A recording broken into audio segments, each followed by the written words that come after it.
Así sirve para que todos veamos. Sí. Bien, dale. Arranquemos. Vamos primero a empleado, administrativo y vendedor. Vamos primero a las clases. Siempre tengan en cuenta eso. Yo siempre les recomendaría que arranquen por las clases, en cualquier desarrollo, por las clases lógicas, digamos. O sea, es más fácil si ustedes ya definieron una lógica correcta, concreta y digamos que cumple con los requisitos. Después hacer la interfaz es más fácil. Si quieren arrancar por la interfaz, es probable que sea más difícil porque no saben que está disponible. Bien, DNI, nombre, apellido, email, sueldo base. Seguí bajando. Así de los getter y setters. Seguí hasta la parte de sueldo, digamos. Bien. Abstract Goal, get sueldo. Muy bien, mostrame la definición de la clase que no miré algo arriba de todo el empleado. Bien. Y dejaste el constructor por defecto. Buenísimo. Vamos ahora hacia administrativo. Sí, eso Em, del constructor todavía no lo manejo muy bien. No hay problema. No. El constructor no es obligatorio tocarlo y muchas veces ni siquiera se necesita. El constructor simplemente, viste, cuando vos haces el new del objeto, vos haces Sí. new administrativo, new vendedor, ahí en el objeto se ejecuta el constructor. Ahí ese new en realidad está llamando al constructor. De hecho, hay lenguajes que el método directamente lo llaman new, para que no. En realidad había, ahora muchos decantaron por lo mismo que Java, porque se hizo un estándar, pero había muchos que eran el método create o el método new en algunos lenguajes, como para que sea más fácil de entender. Y lo que vos pongas que se hace ahí, por ejemplo, si vos recibís todos los parámetros y seteas todos los parámetros en las variables, es lo que vas a obligar a hacer durante el new. Si no le pones nada, no hace nada. Y siempre si vos no escribís ninguno, siempre hay uno por defecto. Igual lo van a ver con Mario. En las próximas clases lo van a ver con más tiempo también. Bien, horas extras, horas extras, horas mes. Y el get sueldo. Bueno, muy bien esta resolución. O sea, él lo que hizo es, creó las clases empleado con todos sus datos y creó un método getSueldo que no hace nada. ¿Podría haberlo programado el getSueldo y dejarlo con return sueldo base? Podría. ¿Era necesario? No, porque en realidad nunca va a haber un objeto sueldo. Va a haber un objeto empleado solo. Va a haber un objeto administrativo vendedor. Así que está bueno porque de paso eso obliga, al ser abstracto en la clase padre, obliga a que las clases que heredan de empleado sí o sí tengan que programar su método getSueldo. Entonces, está bien que lo haya definido abstracto y no haya hecho nada en ese método. Ahora, en, en esta clase hija, él agregó las variables adicionales, digamos, los fields, que son las variables de instancias adicionales, eso, horas extra y horas mes, para poder hacer la cuenta, y sobreescribió el método getSueldo. El arroba override que él puso ahí no es obligatorio, ¿sí? No es obligatorio. Está muy bien que lo use porque si hubiera habido un error de tipeo en sueldo, por ejemplo, acá lo puso con mayúscula y allá no, el override le hubiera dicho que no encuentra el método que coincide. O si se hubiera equivocado en el tipo de dato que devuelve también. Después hace el cálculo del sueldo. Directamente podrías haber puesto, no que esté mal, pero directamente podrías haber return y todo el cálculo. No hacía falta que lo guardaras en una variable. Pero eso es un detalle muy, muy insignificante lo que acabo de decir. Ahora, esto es lo importante. Dos cosas. Uno, ven que él no lo guarda en una variable de la instancia, el sueldo. Solo lo devuelve. ¿Por qué? Porque es un cálculo hiper simple. Es una multiplicación y división. No necesita guardarlo y dejarlo precalculado. Entonces, en este caso, aprovecha la capacidad del lenguaje de que al momento que lo solicite lo calcula. Y es la forma en la que debería hacerlo. ¿Cuándo debería yo precalcularlo y dejarlo precalculado? Cuando este cálculo no sea simple, cuando este cálculo sea terriblemente costoso y lo voy a usar un montón de veces a este número. Entonces, en vez de calcularlo 100 veces, lo calculo una y lo muestro 100. Esos son los casos donde convendría que el set sueldo hiciera todo el cálculo correcto. O durante el get sueldo guardarlo en una variable, si la variable ya está calculada, la muestro, y si no está calculada, la calculo. Entonces la primera vez la va a completar. Pero si no, no tendría sentido. Ahora, aparte, esto es un detalle. Si alguien cargó o modifica las horas extra dentro del programa, las modifica después, las horas extra, el cálculo cambia. Entonces yo ya lo dejé precalculado, corro el riesgo de mostrar un dato erróneo. Eso es una de las cosas que está muy bien como resolvió. Y lo otro es, ¿qué parámetro recibe getSueldo?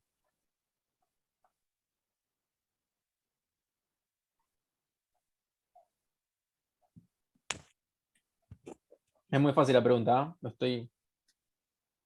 Lo tienen ahí enfrente suyo, línea Ninguno. 24. Ninguno. ¿Por qué? ¿Por qué no recibe ninguno? Porque ¿dónde está toda la información para el cálculo? Está todo guardado en la clase. Está todo guardado en la clase, en el objeto, digamos. Cada objeto tiene sus variables. Entonces no necesita que yo le pase ningún dato por parámetro. Y es correcto. Ese patrón de desarrollo se llama experto en información. El que tiene toda la información para calcular su sueldo es el objeto administrativo o el objeto empleado o vendedor, digamos. O sea, el administrativo o el vendedor ya tienen toda la información. No necesitan un parámetro. Si yo le pasara las horas extra, las horas por mes y, y a lo mejor le paso también el sueldo base, para que lo calcule estoy haciendo las cosas mal. Porque no es código lo que yo guardo en un objeto. Yo pongo comportamiento en el objeto. Y el comportamiento significa el código que hace algo, junto con la información necesaria para hacerlo. Hay métodos que van a recibir parámetros, pero es porque tienen información de un objeto que está fuera del propio objeto. O sea, si yo, por ejemplo, acá, cuando voy a hacer el sueldo, tengo que agregarle los descuentos del sueldo, ¿sí? Por la hora social, gremio, ganancia, jubilación, etcétera.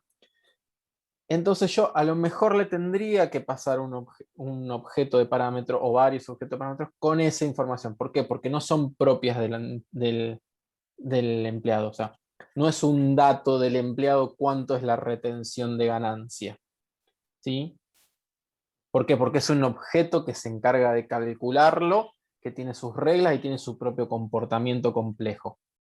Entonces, a lo mejor tendría que pasarle o el dato del administrativo al objeto de ganancia, depende de lo que esté calculando, o el objeto que ayuda a cargar y calcular las ganancias hacia el administrativo.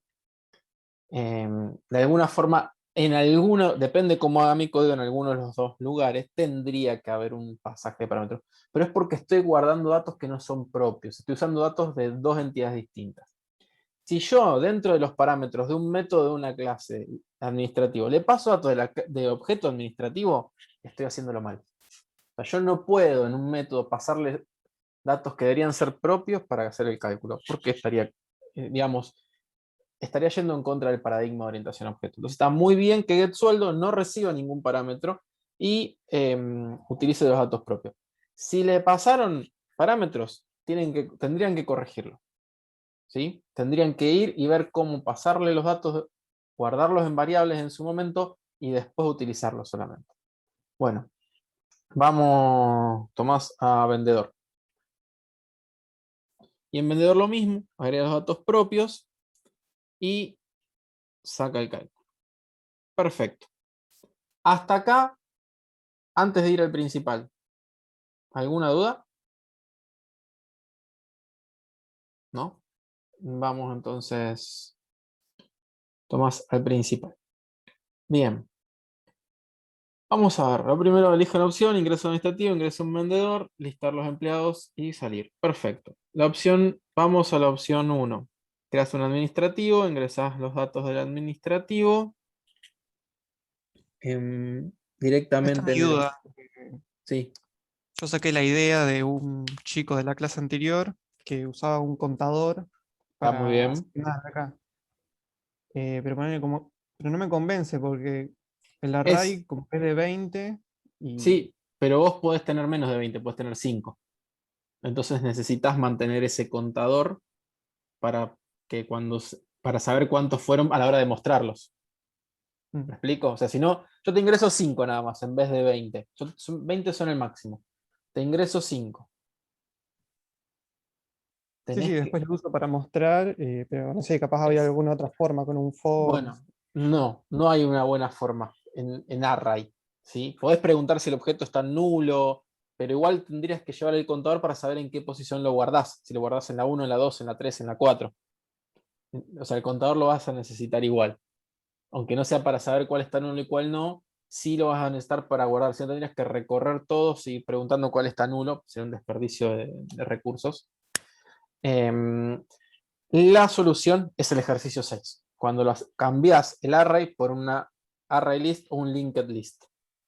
Esa es la solución. Pero yo quería, justamente lo que hiciste vos, es fundamental para que entiendan qué hace por detrás el array list y el linked list. No es gratis que les resuelva eso. O sea, consume un cierto espacio, lleva un contador, lleva la posición actual, o sea, tiene un montón de variables por detrás que nosotros no vemos para poder manejar lo mismo que estás haciendo vos acá. Con la ventaja que además permite redefinir el tamaño del array. Pero la cuestión no es algo automático. Tiene un costo. Ese costo hay que pagarlo, digamos, en términos de procesamiento. La ventaja es que nosotros nuestro código queda mucho mejor. Pero eso significa, si vamos a usar una cantidad fija, conviene un array. Si vamos a usar una cantidad desconocida o variable, conviene un array list o un linked list. Seguimos bajando. Ah, listo, listo. Pero sí, Voy a o sea, hacerlo. no hay ninguna forma mejor con un array, justamente. Es parte de lo que yo necesitaba que ustedes entendieran de estos ejercicios. Bien, acá de vuelta lo mismo, creas un objeto vendedor, le seteas todas las variables, lo agregas al array de empleados, ajustas el contador, perfecto. El caso 3 era el de listar, entonces ahí listas muy bien hasta cont, como se muestra ahí en la línea 65. De ahí 0 mientras sea menos que cont, y recorre, vas mostrando el DNI, nombre y apellido y el sueldo. Fíjense, esto acá es lo fundamental de la programación orientada a objeto. Seleccioname la línea 69, que es la que muestra el sueldo.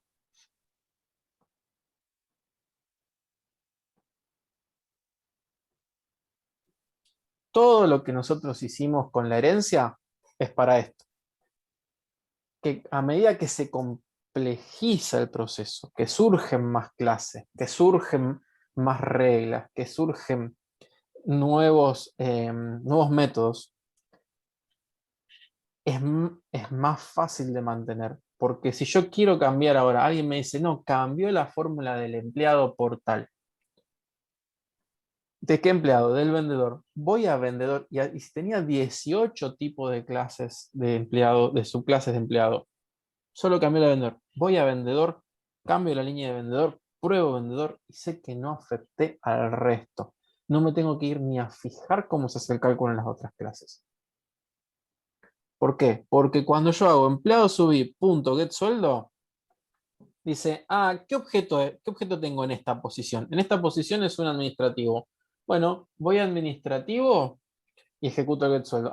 En esta es un vendedor. Entonces voy al código de get sueldo de vendedor y lo ejecuto. Si en una subclase no está definido, bueno, para clase padre. Si está definido, usa ese. Si no, sigue subiendo. Y así sucesivamente. Hasta que llega a una clase donde sí está definido y entonces lo ejecuta. Pero va desde el objeto hacia arriba. No importa la variable. ¿Sí? No importa si está definido. Incluso ahí podría estar definido 3 o 4 niveles más abajo. O sea, un vendedor por comisión, un vendedor comisionista, un vendedor en sucursal. Yo podría tener 3 subclases de vendedor. Igual se va a ir a fijar a cada subclase de vendedor. No se va a ir a fijar a la variable nunca. Bien. Bueno. Seguí bajando. Y el salir que termina todo. Acá, hasta acá. ¿Dudas? Sí, profe, si ahí en vez de iteráramos sobre empleados en una lista de empleados, En un for each, eh, digamos. claro, ahí también aplicaría, ¿no?, el polimorfismo en cada empleado, o lo va a instanciar como No, no, la clase que está en la lista.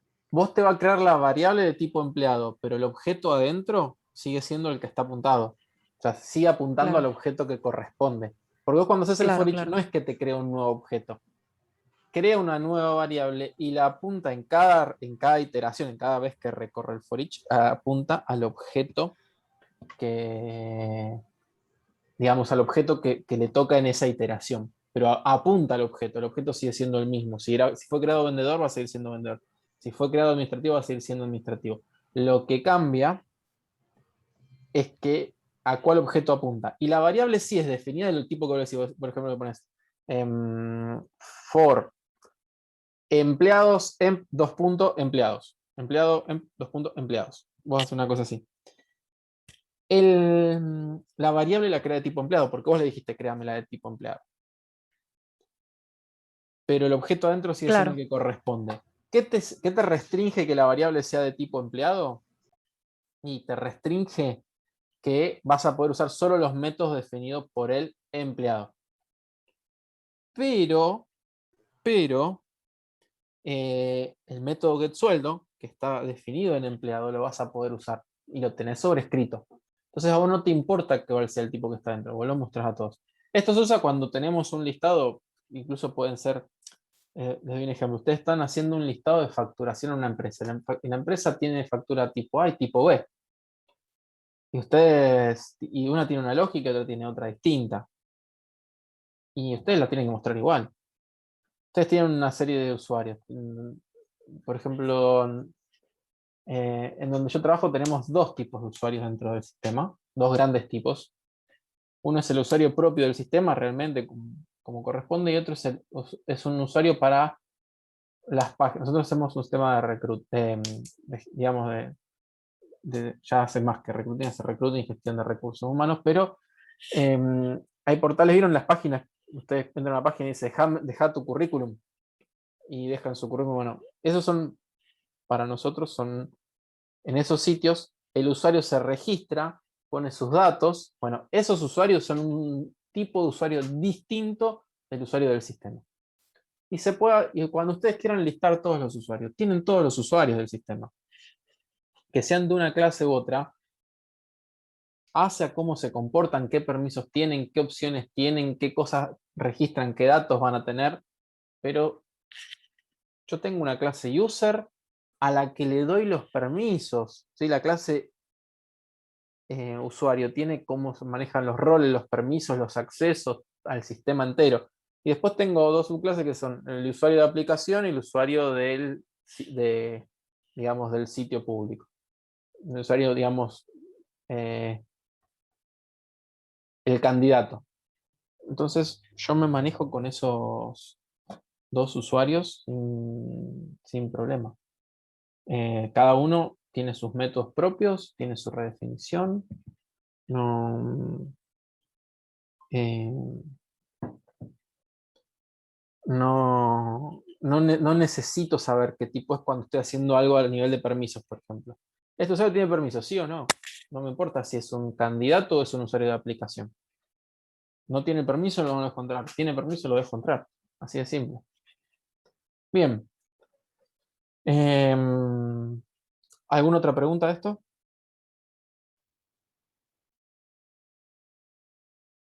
No, yo no, ya. por ahora no. ¿Alguien lo hizo distinto? ¿Quiere revisar su código antes de que sigamos? Yo hice el 5 y 6, quería ver más o menos cómo están. Bueno, ahora lo vemos. Compartí, por favor. Ujú.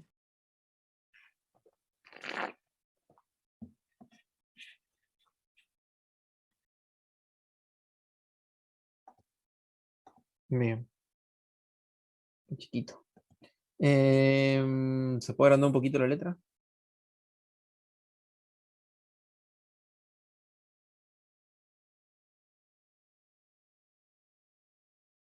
Sebastián, ¿se puede agrandar un poquito la letra? Porque no llegó a verlo.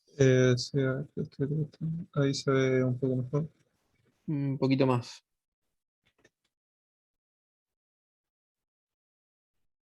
Ahí o más. Bueno, ahí por lo menos más o menos me alcanza. Bien, ahí creaste el empleado con su constructor Sí. y vos ya le exigís el sueldo base, ok. Y en get sueldo le pusiste un return 0. ¿No le hiciste abstracta? No, le había puesto un retorno cero y después me olvidé de sacarlo porque estaba probando algo que me daba un error. Subí un cachito. Déjame ver. Bueno, si vos querés que no devuelva nada, tenés que definir la clase sí o sí como abstracta. Si no, al ser concreta sí o sí algo le tenés que dejar. Bien, vamos a administrativo. Eh, todos los demás datos. Bien, ahí fíjense, de paso aprovechamos, no sé bien cuál es la línea, creo que es la 19, que está super y está los atributos que necesita el constructor. Acá hay dos cosas importantes. Cuando usan el super en el constructor se usa así, super paréntesis. O sea, están llamando al constructor de la superclase, no es dis.super. Es super y paréntesis todo lo que necesitan. Tiene que ser la primera línea del método, no pueden hacer algo y después invocar al super. ¿Sí? Y ahí, ¿qué pasa? Si ustedes no ponen esa línea y tienen este constructor, trata de buscar en la superclase un constructor con los mismos métodos. Si no lo encuentra, les va a decir que va a tratar de usar el constructor sin parámetros, si no encuentra uno que tenga. Entonces ustedes tienen que sí o sí decirle cuál constructor utilizar si no van a usar el constructor sin parámetros. Bien. Y setea los otros dos datos. Y después en get sueldo haces toda la formulita. Perfecto, vamos a vendedor. Lo mismo que antes con el super, lo mismo que antes con el otro. De la misma forma, está muy bien que usemos el get para modificarlo y que no reciba ningún parámetro. Ahora vamos al principal. Bien, entonces. eh, vos ingresás los datos todos en variables. Acá ya no puedo leer. Más grande no se puede, ¿no? Hay una Con combinación de teclas para ir haciendo zoom, creo. control más, si no. Sí, con control mal estoy apretando, pero no sé si se nota. Yo lo veo grande, pero No. ¿se Se ve ve que que estoy agrandando? ¿Hay algo? no. Ah, debe ser para mí nomás entonces. A ver, A lo mejor tenés que volver a compartir o algo así. No, pero está a bien. ver. Déjame ver. Ahí el if, digamos un par de líneas más arriba dice if, ¿qué dice ahí? Este, Sí. if empleados repetidos, o sea, me estoy fijando si está repetido ya el empleado que ingresó. Está bien. Cambié el equal para eso y puse que verifique los DNI. Muy bien. Si Porque si están no, repetidos, claro, si vos no... retorna falso y no le sumo uno al contador de empleados. Exactamente. Y tampoco lo Si asigno. vos no modificás el equals, si no modificaras el equals para que se fije solo por el DNI, te compara el objeto propio, digamos. El equals te compara que sea la misma posición de memoria. Y como vos haces un new, en realidad te, te complica. Y después le pones la lista de empleados, la posición, y que dice Y igual new, no administrador, ni administrativo. perdón, administrativo con todos los datos. O sea, El otro caso, lo mismo, pero con vendedor. con vendedor, y el listar. Lo puse como en una que cuando termine de cargar todo el empleado Está lo bien. muestre. Dice muestra empleado. Bien. Puse que si pone la opción 3 salga y ahí muestra. Bueno, anda el muestra empleado. Ujú. Bueno, ahí también tenés la variable y vas mostrando los métodos, igual que el otro, digamos. más o menos. ¿Qué querías revisar vos ahora? O sea, ¿está bien la resolución? No sé qué querías revisar. No, quería ver si hacer esto así fue el pedo o no. O sea, que fui haciendo que el main quede chico y usé funcione. Está bien, O daba sí, lo sí, está mismo, bien. igual. No, no hay problema acá. Es un poco distinto cuando vayamos a la parte que depende de eventos. Digamos, tanto web como escritorio van a ver que es diferente. ¿Por qué? Porque ahí responde al evento. No van a ver, no es que la interfaz conduce al empleado por las opciones, sino que, digamos, al usuario por las opciones, sino que el usuario tiene las opciones siempre disponibles y va eligiendo la que quiere. Entonces es más como reaccionar al evento que eligió el usuario. Está bien dejarlo chico así, lo vamos a hacer nosotros cuando hagamos la parte de servlets, vamos a tratar de minimizar la parte de la interfaz lo más que podamos, y la lógica la vamos a dejar a otras clases. Y dejar los métodos simples, atómicos y cohesivos. ¿Qué significa? Simple significa que sea fácil de leer, en un pantallazo, que entre idealmente que entre en la pantalla, si es posible, para poder leerlo fácil. Que sea atómico significa que se ejecuta y no hay una dependencia, no hay que esperar a un método o a una entrada de datos del usuario. Queremos que una vez que lo ejecutamos no dependa de prácticamente nada externo, y sí o sí no queremos, cuando hacemos algo de lógica, que nos falten datos en el medio.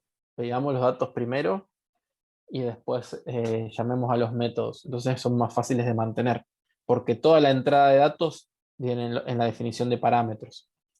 Y lo otro que queremos que sea es que sea cohesivo, es decir, que no haga 5 cosas el método. El método no debería cargar los datos y mostrarlos y sacar un promedio, por ejemplo.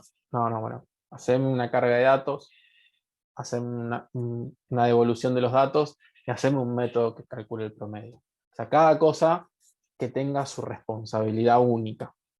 Y en todo caso, si necesitas un método que haga las 3 cosas, que llame a 3 métodos a su vez adentro, que hagan cada uno una cosa. O sea, esos son los principios que más o menos tienen que empezar a acostumbrarse. Todavía no, pero eso por ahora me interesa más que enganchen el lenguaje y, y la metodología y la orientación a objetos. Sí es algo que vamos a apuntar a hacer, lo de dejar código prolijo, dejar código eh, mantenible. O sea, que el día que cuando vuelvan ustedes dentro de 6 meses o un año, su futuro yo diga, qué bueno que fue cuando lo hice esto conmigo mismo, que no me hice un choclo de código que no podía mantener. O sea, que ustedes en ese sentido no se compliquen ustedes mismos, un compañero que, que va a mantener el código después. Hay una broma, digamos, ahora ya no se escucha tanto, pero antes cuando yo había arrancado había una broma que decía, haz tu código como si la persona que lo fuera a mantener fuera un psicópata homicida que sabe dónde vives. Digamos, la idea es que no te quiera matar cuando vea tu código después, la persona que sigue. Esa es la idea, porque ustedes en algún momento van a ser la persona que sigue manteniéndolo. Entonces, mientras más fácil sea, más fácil para ustedes también es. Bien, está bien resuelto, está bueno que hayas separado los métodos ya. De a poco la experiencia después les va a ir diciendo dónde ya, no, esto ya tengo que separarlo. Entonces, ustedes se van a dar cuenta, van bien, no encuentran dónde tienen que corregir las cosas, bueno, quiere decir que el método ya es momento de refactorizarlo, es decir, dividirlo y simplificarlo. Y dónde y cómo, bueno, también la experiencia se los va a ir dando. Como yo dije, esos 3 conceptos que yo les di ya son un buen criterio para empezar. Hay muchos criterios de muchos autores que saben mucho más que yo, pero bueno, también son un poco más difíciles de aplicar. Entonces, empiecen con uno simple y después vayan yendo hacia otros criterios más estandarizados para todo un sistema grande. Bueno, ¿alguien más quiere revisar? Si no, vamos al 6. De alguien que lo haya hecho. Alguien más. Así le damos oportunidad a varios. ¿Alguna otra diferencia? ¿Algo que hayan hecho distinto? Que quieran saber si está bien, si había otra forma de hacerlo mejor.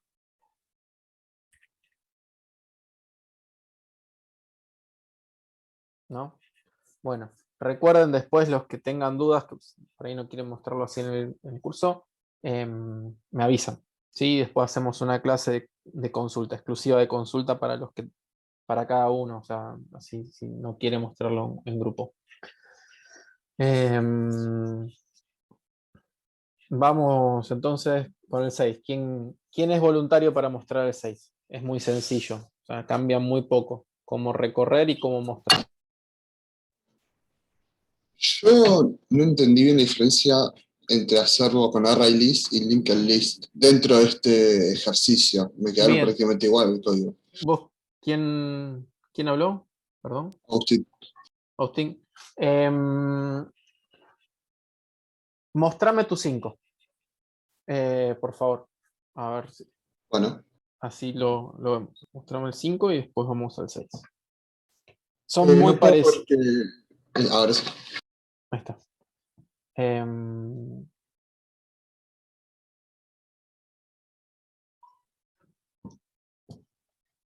Vamos al principal. Digamos, el ejercicio 5. Bien. Este sería el principal con un array común. Dale, seguí bajando. Un cachito. Esto es como... Bien. Esta es la razón por la que a vos te quedó casi igual. Vos hiciste 20 empleados fijos, Claro. no hasta 20 empleados. Yo lo puse después acá con un break. No recuerdo, acá. Pero claro, después todos los otros quedan vacíos. Claro. ¿Y cómo sabes la cantidad de empleados? Claro, esto ya te debería haber creado después, digamos. Después para mostrarlo, ¿cómo sabes hasta dónde mostrarlo? Con un contador que es este, el X. Bien. Bueno, vos ahí mantuviste ese contador, ¿sí? Fíjate Claro. que ahí le estás pasando el cargar empleado, le estás pasando el parámetro de la posición, ¿sí? Sí, acá. Claro, le tenés que pasar la posición y el empleado. Y después, para mostrarlo, tenés que recorrer hasta el contador ese que fuiste manteniendo para poder mostrarlo. Ahora anda al principal del array list. Y anda a la parte de abajo. Bien. Yo- Ahora anda bueno, para empezar el for each abajo, fíjate, el for each abajo es mucho más simple. Ya no sí. tenés que saber hasta dónde. O sea, tu contador ya no lo necesitas. Lo podrías eliminar. No, este contador lo utilicé para otra cosa y por eso lo mantuve. No me acuerdo. O creo que me olvidé de borrarlo, me parece que me olvidé de borrarlo. Ahora arranca, si querés vamos al cargar empleados. Andar el método de cargar empleados que le estás pasando el parámetro que tampoco te haría falta. Vamos a ver por qué. Bien, vamos a ver dónde usas el contador. Era Bueno, para esto, ¿no? Para decir que el número de bien, empleados era. ahora solo lo usás para eso. Después, bueno, ahí llamas de vuelta a cargar empleados. Esto es por si selecciona un número que no Está sea, bien, está si perfecto. menos que 0 o más que Bueno, 4. eso, si bien lo estás resolviendo bien, ¿sí? Funcionalmente está bien. Dato importante, te conviene ese tipo de cosas meterlas en un while, porque vos tenés un tamaño de pila. Cuando un método llama recursivamente, vos vas generando una pila de llamadas. Si bien los lenguajes modernos tienen una pila enorme de, de datos, ¿sí? Tienen una pila gigante que vos podés, de llamadas y anidamientos que vos podés hacer, llega a un punto donde hay un límite, que es configurable en algunos lenguajes, ¿sí? Pero llegás a un límite. Sí. Y ahí explota la aplicación, porque iterás indefinidamente. tienen un límite salvo algunos lenguajes muy específicos como Prolog o Lisp, pero que O sea, trabajan convendría poner todo esto dentro de un while que mientras y sea. si no, que siga intentando. Pero Claro, eso, como un dato, no para que lo cambies, porque de vuelta, estás haciendo eso porque es una consola, porque si fuera una interfaz web, una interfaz de escritorio, vos tenés las opciones para elegir, tendrías un menú o botones, o un claro. option button. No habría opción de que esto te suceda y que tengas que reintentar. Esto lo estás haciendo por cosas, no hace falta ahora, pero te lo comento por si alguna vez te enfrentas a una situación similar.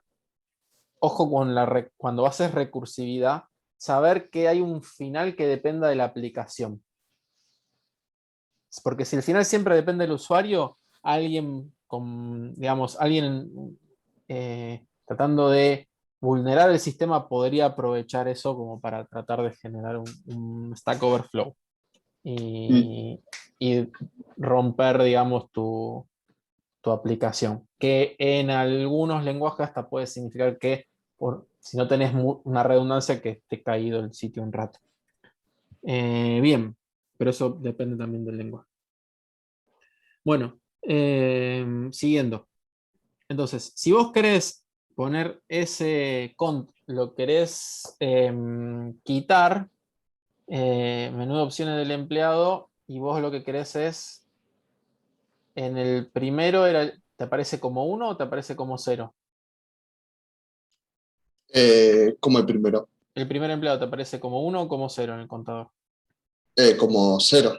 No sé. Bien, entonces ahí le podrías poner empleados.size más 1, porque ahí que le pones el más a la izquierda. Ah, no se me ha ocurrido directamente te tira Empleados.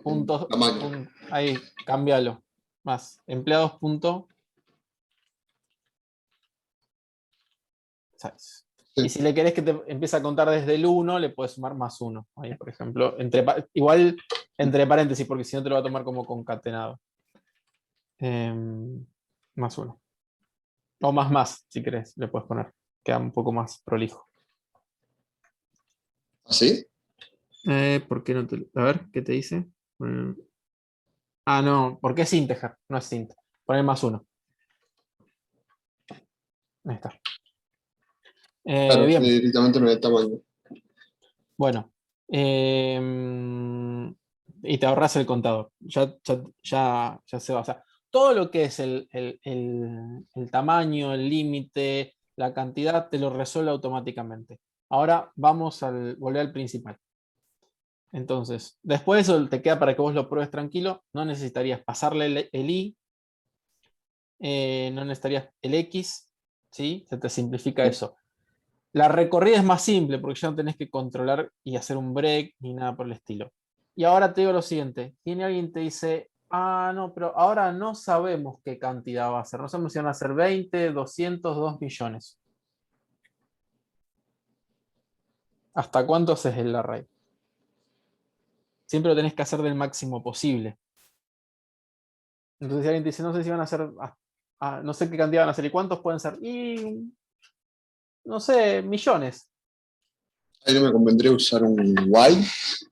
Aparte que te convendría usar un while para cargarlo. O sea, el array ya tenés que crearte un array de 10 millones, Sí, 100 no millones. serviría. O sea, ya empezás igual, digamos, un array de tantos millones de registros sería un problema. Te convendría siempre usar otra colección, pero sí o sí te convendría usar algo dinámico. Ya no te o sea, siempre que vos te manejes con cantidades inciertas, una estructura dinámica, te va a ahorrar. Ya de por sí, contar las cantidades, saber hasta dónde se cargó, saber hasta dónde recorrerlo. Y también hay un dato que en este ejercicio no se ve en particular, pero a veces vos, que ahí es con el hash que viene la ventaja, con los tipos hash. Vos usas el índice del array para guardar cierto dato, por ejemplo el contador. Pero podría ser algún otro atributo que no sea solo un contador secuencial. Y te quedan huecos en el medio, te quedan entradas en el array que están en null. Entonces vos tenés que ir recorriendo y en todos lados preguntar if empleado sub distinto de null. Poné que yo te borrara empleados acá, ¿sí? Que quitara empleados de ahí. Entonces vos buscas los empleados y los vas quitando, los seteas en null. Pero el agujero en el array te queda. Te queda una variable, una posición en null. ¿Y vos qué tendrías que hacer? Recorrer todos los objetos que hay abajo y subirlos de posición por cada uno que borras. Y es terriblemente molesto tener que hacer todo eso. Y en cambio el array list o el linked list les solucionan ese problema. ¿Sí? Se lo solucionan definitivamente. Bueno. Y la diferencia con este caso, en este ejercicio, con hacerlo con un array list o un linked list, No ¿cambiaría en algo? No, funcionalmente no cambian en nada. ¿Sí? O sea, Claro, esa era mi duda. tenés un par de métodos más en la linked list que no están disponibles en el array list para recorrerlo dinámica, para recorrer al siguiente objeto y demás, al anterior. O Claro, sea, tenés un pero en par este de... caso no afectaría. No. El tema es, o sea, funcionalmente no vas a ver un cambio para este ejercicio. La pregunta es, ¿qué tipo de acceso vas a priorizar? Si es el acceso secuencial, linked list le va a ganar en performance. Si es el acceso aleatorio, array list le va a ganar en performance a linked list, no al array, ¿sí?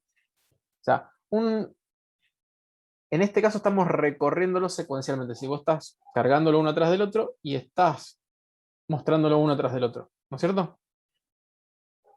Sí, uno por Bien. un for each directamente. Exactamente. Entonces, en este caso, un linked list sería más rápido. Son 20 elementos. Ni siquiera lo vas a... Olvídate que lo vas a notar la diferencia. ¿Sí? Son menos de 20 elementos muy pequeños y muy simples. Ni siquiera vas a notar la diferencia.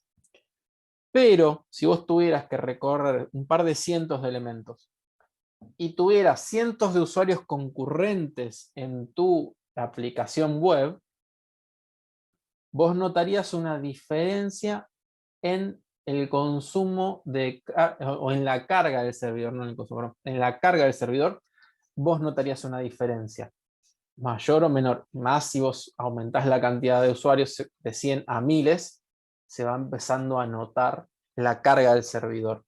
Y en esta recorrida secuencial tenés un puchito de ventaja a la hora de definir el linked list. Y con o sea, se van como, es como la integral que va sumando, ¿sí? La línea, si vos ves la línea de la función de performance, no cambia mucho.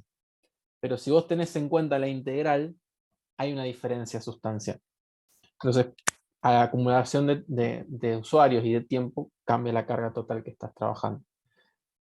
Esa es la diferencia entre array list y linked list, principalmente. Después, funcionalmente a veces vas a necesitar una, a veces necesitar otra, pero en realidad, si no necesitas una u otra para recorrer, se lo vas a recorrer, vas a usar las funciones que tienen en común, lo que define cuál usar, es qué tipo de acceso vas a usar con más frecuencia, porque no, es muy raro encontrar ejercicios como este que es siempre secuencial o siempre aleatorio. Vas a tener mezcla, pero tenés una otra chance según cuál uses más frecuente. Bien, ¿se entiende? Sí, ahora sí. Bien. También es el otro, el de los números, el 4, no sé si. No, no hay problema. Ese Claro, no, sencillo. ese es sencillo, más que nada para ustedes. Si tenés dudas, sí lo vemos, pero si no. No. Bueno, ¿algún otro que quiera revisar el 6, lo haya hecho distinto, quiera preguntar? Es el mejor momento.